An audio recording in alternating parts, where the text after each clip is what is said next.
રાજ્યમાં છેલ્લા કેટલાય સમયથી અલગ અલગ મહાનગરપાલિકાઓ નવી બની રહી છે, તો કેટલીક નગરપાલિકાઓ પણ બની રહી છે અને તાલુકા પંચાયત અને જિલ્લા પંચાયત પણ બની રહી છે। આ બધા વચ્ચે હવે વિજાપુરને નગરપાલિકા તો તે છે જ, પરંતુ અ વર્ગની નગરપાલિકા બનાવવાની એક માંગ ઉઠી છે અને માંગ બીજા કોઈએ નહીં પરંતુ ત્યાંના ધારાસભ્ય ડૉક્ટર સીજે ચાવડાએ ઉઠાવી છે અને સીજે ચાવડાએ મુખ્યમંત્રીશ્રીને એક પત્ર લખ્યો છે અને મુખ્યમંત્રીને પત્ર લખીને તેણે માંગ કરી છે કે વિજાપુરની સર્વાંગી વિકાસ માટે તેમને અ વર્ગની નગરપાલિકા આપવામાં આવે। શું છે એ પત્રની અંદર વિગત, સીજે ચાવડાએ મુખ્યમંત્રીને પત્ર લખીને શું માગણી કરી છે અને અ વર્ગની નગરપાલિકાથી શું શું ફાયદાઓ મળે છે, આજે તેની જ આપણે ચર્ચા કરવી છે। વિજાપુરના સર્વાંગી વિકાસ માટે અપગ્રેડેશનની જરૂર છે એવું કહીને ત્યાંના ધારાસભ્ય ડૉક્ટર સીજે ચાવડાએ રાજ્યના મુખ્યમંત્રી ભૂપેન્દ્ર પટેલને એક પત્ર લખે છે। હાલ વિજાપુર એક ક વર્ગની નગરપાલિકા છે। તાજેતરમાં જ ઓજી વિસ્તારોનો પાલિકા હદમાં સમાવેશ થયો હતો। ભૌગોલિક વિસ્તાર વધતા હવે તેમને વિકાસની પણ જરૂર છે। ગાંધીનગર નજીક હોવાના કારણે સેટેલાઇટ ટાઉન બનવાની પણ શક્યતાઓ છે, ત્યારે વડનગર અને માણસા જેવી સ્પેશિયલ સિટીઓ પણ આસપાસ હોવાથી વધુ ફાયદો મળે તેવી માંગણી અત્યારે ત્યાંના ધારાસભ્ય ડૉક્ટર સીજે ચાવડાએ કરી છે। ત્યારે આવો પહેલાં આપણે સાંભળીએ ડૉક્ટર સીજે ચાવડા જે તેઓના ધારાસભ્ય છે એ વિજાપુર નગરપાલિકાને લઈને શું મુખ્યમંત્રી પાસે માંગણી કરી છે અને શા માટે વિજાપુરને તેઓ અ વર્ગની એ નગરપાલિકા બનાવવા માંગે છે। આવો પહેલાં આપણે સીજે ચાવડાને સાંભળીએ। વિજાપુર નગરપાલિકાનો વિસ્તાર અને હદ હમણાં જ સરકાર દ્વારા વધારવામાં આવી છે। ગોવિંદપુરા જૂથ પંચાયતમાં વિકસિત થયેલ 120 જેટલી સોસાયટીઓને વિજાપુર નગરપાલિકાની હદમાં ભેળવી દેવામાં આવી છે।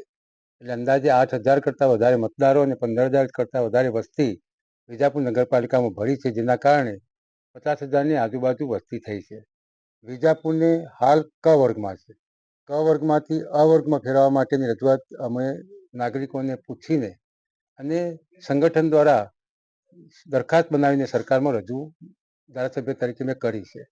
આ એટલા માટે કરવામાં આવી છે કે ક વર્ગમાં થાય તો ગ્રાન્ટ વધારે મળે, જેના કારણે 120 જેટલી સોસાયટીઓ જ્યારે ભળી છે નગરપાલિકામાં ત્યારે વિકાસના કામો થઈ શકે। વરસાદી પાણીનો નિકાલ હોય, ગટરની વ્યવસ્થા હોય કે સીસી રોડ બનાવવાના હોય કે પીવાના પાણીની વ્યવસ્થા કરવાની હોય, આ બધી જ યોજનાઓ હવે નગરપાલિકામાં જ્યારે સોસાયટીઓ ભળી છે ત્યારે કરવાની થશે। એના માટે ગ્રાન્ટ વધારવાની જરૂર પડશે, એટલા માટે એને ગ્રેડેશન અપગ્રેડેશન કરવું જરૂરી છે।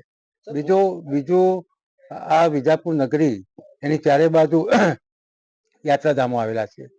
નજીકમાં મહુડીનું જૈનોનું બહુ મોટું યાત્રાધામ છે, જ્યાં હજારોની સંખ્યામાં હિન્દુઓ પણ આવે છે। બીજી બાજુ આગલોડમાં મગરવાડા ભીડનું જૈનોનું યાત્રાધામ છે અને એ હિન્દુ સમાજની પણ યાત્રાનું ધામ, આસ્થાનું સ્થાન બન્યું છે। અને વિજાપુરમાં પણ અમારા બુદ્ધિસાગર મહારાજ જન્મસ્થળ છે, જન્મસ્થાન છે, જૈનોનું બહુ મોટું ત્યાં યાત્રાધામ છે। આમ વિજાપુર, મગરવાડા, આગલોડ આના કારણે હજારોની સંખ્યામાં દરરોજ યાત્રાળુઓની અવર જવર થાય છે, જેના કારણે સરકાર વધુ ફેસિલિટી આપી શકે એ માટે અ વર્ગમાં અપગ્રેડેશન કરવું ખૂબ જરૂરી છે, એટલા માટે મેં રજૂઆત કરી। સીજે ચાવડા કહી રહ્યા છે કે દરરોજ 1000 યાત્રિકો શહેરમાં આવતા હોય છે, કારણ કે આજુબાજુ ગાંધીનગર, મહુડી જેવા કેટલાય એવા સ્થાનો છે, તેને લઈને વિજાપુરથી લોકો નીકળતા હોય છે। યાત્રિકોને સુવિધા મળી રહે માટે અ વર્ગનો દરજ્જો પણ નગરપાલિકાને જરૂરી છે, તો સાથે સાથે વસ્તીમાં પણ વિજાપુર અત્યારે 40,000નો નોંધપાત્ર વધારો થયો છે। રોડ, ગટર અને પાણી માટે મોટી મોટી ગ્રાન્ટોની જરૂર હોય છે તેવું પણ સીજે ચાવડાએ કહ્યું છે।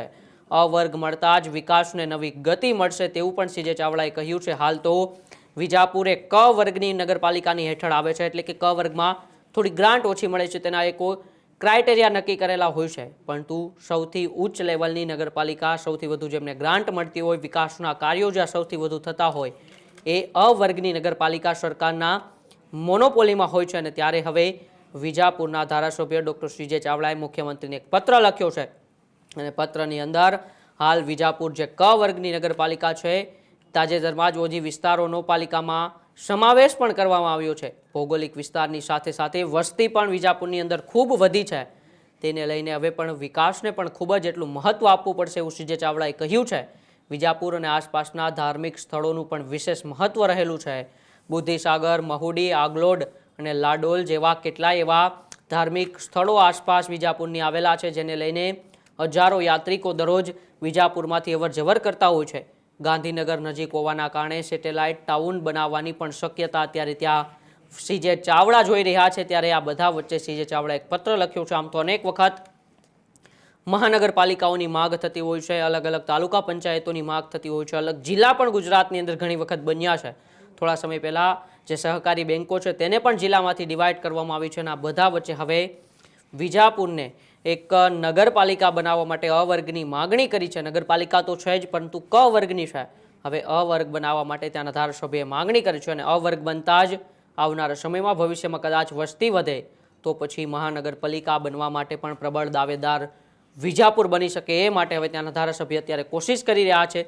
મુખ્યમંત્રીશ્રીને પત્ર લખીને તેમણે રજૂઆત કરી છે કે વિકાસના કામોને ગતિ મળશે તે માટે વિજાપુરને અ વર્ગની નગરપાલિકા બનાવવામાં આવે. હવે મુખ્યમંત્રીશ્રી શું તેના પણ કોઈ નિર્ણય લેશે કે નહીં એ તો સમયને જ ખબર પડશે. પણ તમારું શું માનવું છે? તમે વિજાપુરમાંથી આવતા હોય તો અમારા કોમેન્ટ બોક્સમાં અચૂકથી જણાવજો કે વિજાપુરને હકીકત અ વર્ગની નગરપાલિકાની જરૂર છે કે નહીં. બાકી જોતા રહો ન્યૂઝરૂમ ગુજરાત, ગુજરાતનો ગર્જનાદ. નમસ્કાર.